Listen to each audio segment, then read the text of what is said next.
जय हिंद दोस्तों। तो देखिए, राष्ट्रपति के पास जो क्षमा दान करने की जो शक्ति है, वो इस समय न्यूज़ में चल रहा है। क्यों?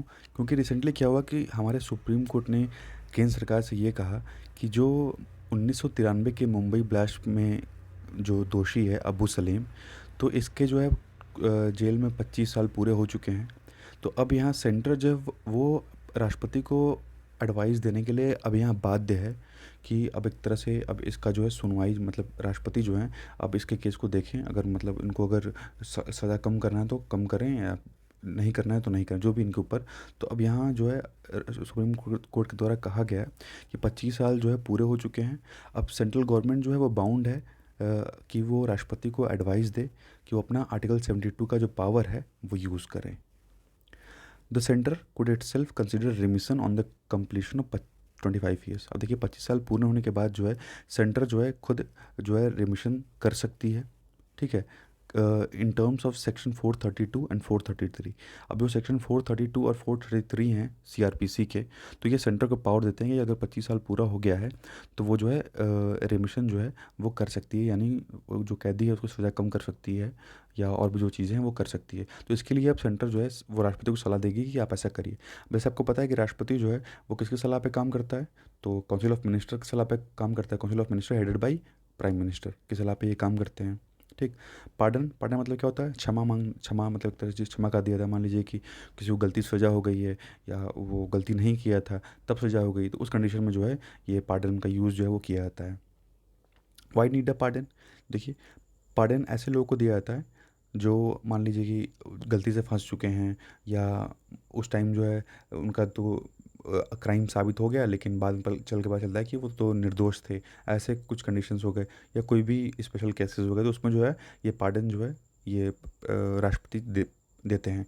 लेकिन सलाह किसकी लेंगे? तो कैबिनेट की सलाह लेंगे, which is headed by the prime minister.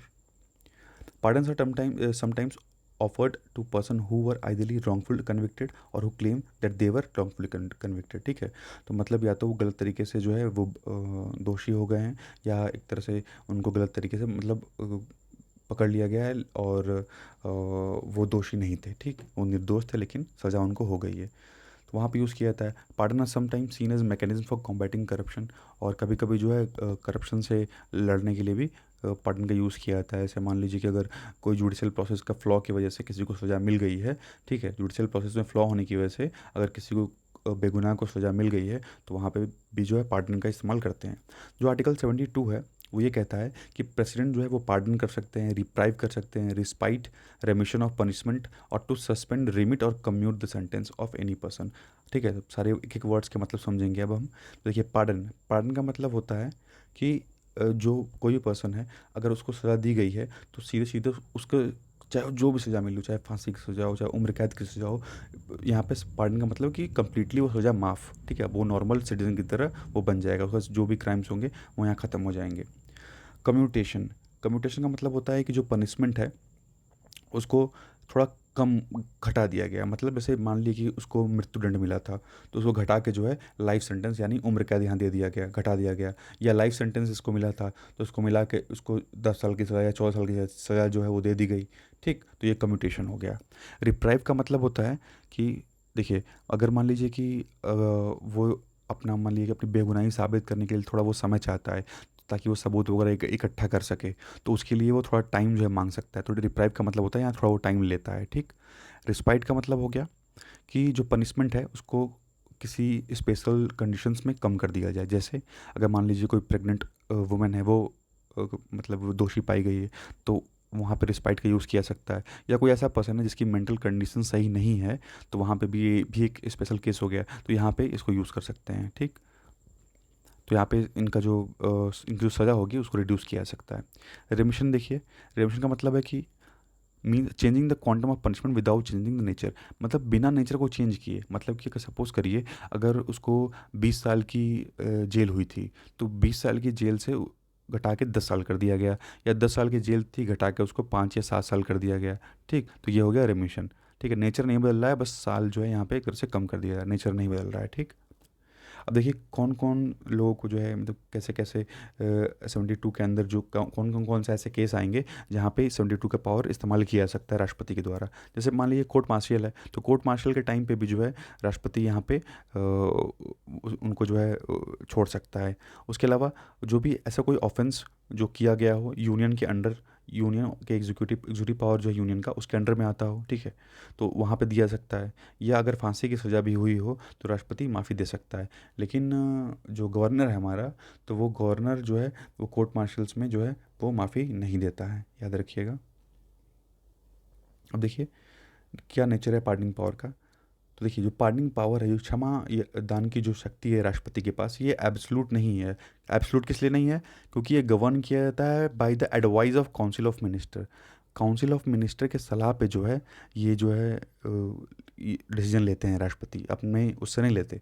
Council of minister headed by prime minister, ठीक है? तो उसकी सलाह पे जो है राष्ट्रपति डिसीजन लेते हैं अपना। लेकिन इसका ये कहीं भी एक्सप्लेन नहीं किया गया है कि ऐसा होता है, ठीक? लेकिन ये भाई जो सच है वो तो सच है। Further, the Constitution does not provide for any mechanism to question the legality of decisions of presidents or governor exercising mercy jurisdiction। अब देखिए जब भी वो क्षमादान की शक्ति का इस्तेमाल कर रहे हैं तो यहाँ कोई भी जो है उन पर सवाल नहीं उठा सकता कि आप किस बिना पे इनको क्षमा कर रहे हैं, ठीक है? हम कोर्ट इस बिना पे नहीं जा सकते।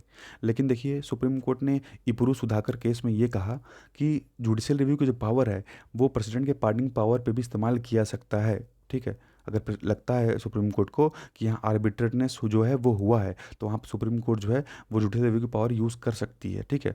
The court has earlier held the court has retained the power of judicial review even on a matter which has been vested by the constitutional solely in executive, ठीक है? तो भले ही पूरी की पूरी पावर सपोज करिए वो पावर सिर्फ और सिर्फ एग्जीक्यूटिव के पास है, किसी टॉपिक के संबंध में कोई पावर है वो एग्जीक्यूटिव के पास है, तो उस पर भी सुप्रीम कोर्ट जो जुडिशियल रिव्यू कर सकती है, ठीक? कुछ ट्रेडिशंस देख लीजिए, जैसे देखिए it is important to note that India has a unitary legal system. There is no separate body for state law. हमारे यहाँ जो है यूनिटरी सिस्टम लीगल सिस्टम देखने को मिलता है, मतलब सुप्रीम कोर्ट हमें सबसे ऊपर देखने को मिलती है, उसके बाद हाई कोर्ट है, ठीक है? उसके बाद जो है हमारी लोअर कोर्ट्स या सबऑर्डिनेट कोर्ट्स जो है वो आती हैं सब, ठीक? उसके बाद देखेंगे तो देखिए कोई एक सेपरेट स्टेट बॉडी नहीं है, ठीक है? कोई सेपरेट बॉडी नहीं है स्टेट के लॉ को इम्प्लीमेंट करने के लिए। उसके अलावा जो भी क्राइम्स रजिस्टर होते हैं यूनियन ऑफ इंडिया के अगेंस्ट रजिस्टर जो किए जाते हैं, जैसे आप देखेंगे किसी का नाम लिखा रहता है वर्सेस यूनियन ऑफ इंडिया, ठीक? Therefore a convention has developed the governor power are excise only for minor offences. जो राज्यपाल की जो शक्तियाँ हैं वो सिर्फ और सिर्फ माइनर ऑफेंसेस के लिए एक्सरसाइज की जाती हैं, while request for pardons and reprieves for major offences और an offences committed in the UT are deferred to the president. और जो बड़े बड़े ऑफेंसेस हैं वो ज़्यादातर जो है प्रेसिडेंट के पास जाते हैं क्षमा के लिए, ठीक? और जो छोटे मोटे हैं वो गवर्नर के पास जाते हैं। तो देखिए इससे रिलेटेड एक क्वेश्चन है कि which of the following is the custodian of the constitution of India, कि इसमें से कौन सा जो है संविधान का जो है कस्टोडियन है? तो कमेंट सेक्शन में आप इसको बताइए, ठीक है? Thank you, thanks for watching.